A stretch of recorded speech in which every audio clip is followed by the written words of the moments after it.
আরবি লেখাযুক্ত হিজাব বা নিকাব পরে বর্তমান মেয়েরা যে মারাত্মক ভুলটি করছে জানলে অবাক হবেন। দেখবেন অনেক মেয়েরা এখন হিজাব বা নিকাবের মধ্যে মাশাআল্লাহ সুবহানাল্লাহ আলহামদুলিল্লাহ এরকম লেখাযুক্ত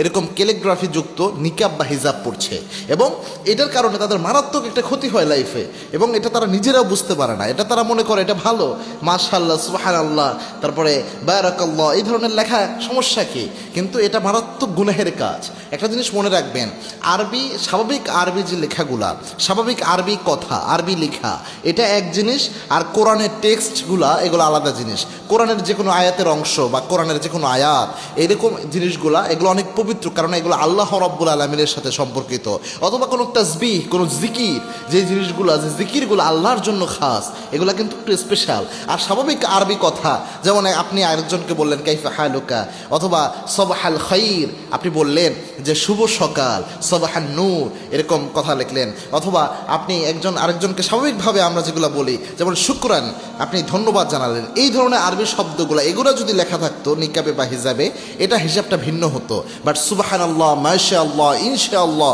এই যে ধরনের কথাগুলো এগুলো প্রত্যেকটা পবিত্র কোরআনের একটা আয়াতের ছোট ছোট অংশ। এই অংশগুলা আল্লাহ রাব্বুল আলামিনের জিকিরের জন্য ব্যবহৃত হয়, আল্লাহ শুকরিয়া জ্ঞাপনের জন্য ব্যবহৃত হয়, এখানে আল্লাহর নামটা যুক্ত থাকে, এই জন্যে এই জিনিসগুলো পবিত্র। এবং উলামায়ে কেরামের যে মন্তব্য এবং ফকিহদের যে বক্তব্য,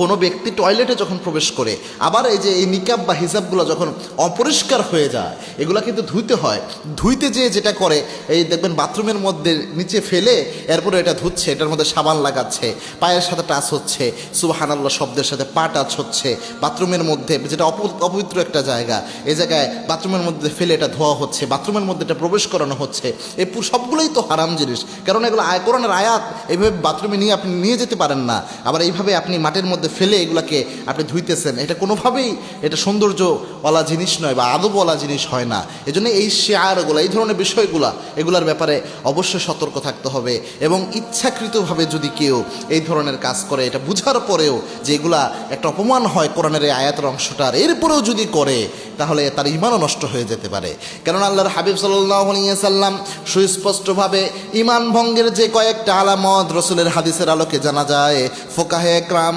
ঈমান ভঙ্গের যে কয়টা আলামত বলেছেন তার মধ্যে একটা আলামত হচ্ছে আল্লাহর কোনো বিষয়কে নিয়ে, আল্লাহর কোনো শব্দকে নিয়ে, আল্লাহর কোরআনের কোনো শব্দকে যদি কেউ তুচ্ছ-তাচ্ছিল্য করে, মূল্যহীন মনে করে,